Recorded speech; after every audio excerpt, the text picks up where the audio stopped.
यशवंत सेनेने यापूर्वीच शिंदेसाहेबांबरोबर 20 तारखेला शिंदेसाहेबांच्या हस्ते प्रवेश केलेला आहे.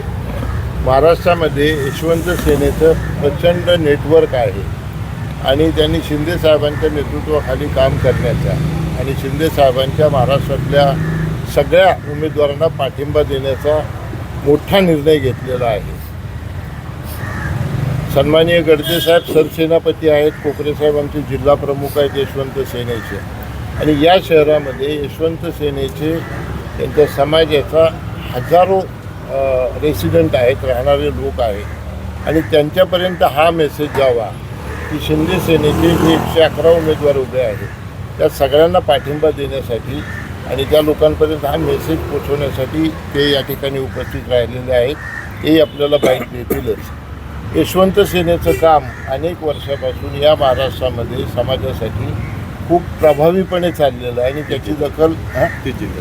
त्याची दखल महाराष्ट्र शासनाने अनेक वेळा घेतलेली आहे आणि समाजाला जे शक्य तो न्याय देण्याचा प्रयत्न केलेला आहे.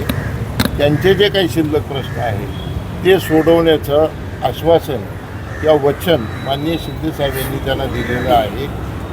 आधीच नव्या मुंबईमध्ये शिवसेना अतिशय बळकट झालेली आहे आणि जवळजवळ 54-55 नगरसेवक आज शिवसेनेमध्ये आहेत. भाजपचे जे निष्ठावंत कार्यकर्ते आहेत, RSSचे जे कार्यकर्ते आहेत, ज्यांचा काटा कालच पक्षात आलेल्या लोकांनी काढला आणि त्यांना तिकीटं दिली आणि यांच्यावर अन्याय केला की संपूर्ण भाजपचे निष्ठावंत RSSचे लोक हे आमच्या पाठीशी उभे आहेत. महाराष्ट्रामध्ये 2 नंबर समाज हा धनगर समाज आहे आणि यशवंत सेना धनगर समाज मातृ संघटना आहे. त्याच्या आम्ही 30 जिल्ह्यात काम करतो. मधल्या 8 वर्षाच्या कार्यकाळामध्ये शिंदेसाहेबांनी जे समाजासाठी काम केलं असा नेता परत महाराष्ट्रात होणार नाही.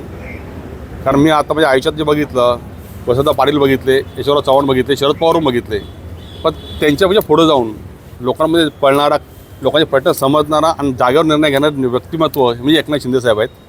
आणि मग माझ्या यशवंतच्या वतीने त्यांना विधानसभेला पाठिंबा दिला होता. म्हणजे 22 जिल्ह्यात त्यांना चांगली मदत झाली होती. पण त्याच्या कार्याचा आलेख बघून मी स्वतः 20 तारखेला प्रवेश केला.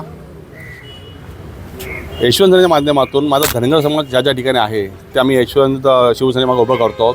आणि विचारायला नवी मुंबईचा तर त्यांचा मला आदेश होता साहेबांचा, शिंदेसाहेबांचा, की प्रत्येक जिल्ह्यातून तू प्रेस कॉन्फरन्स घे, ज्या लोकांना सांग करता वेळ कमी आहे तर तिला भेटणं. ह्या नवी मुंबईमध्ये 35 ते 40 हजार धनगर समाज आमचा आहे 2 विभागामध्ये, 2 विधानसभामध्ये.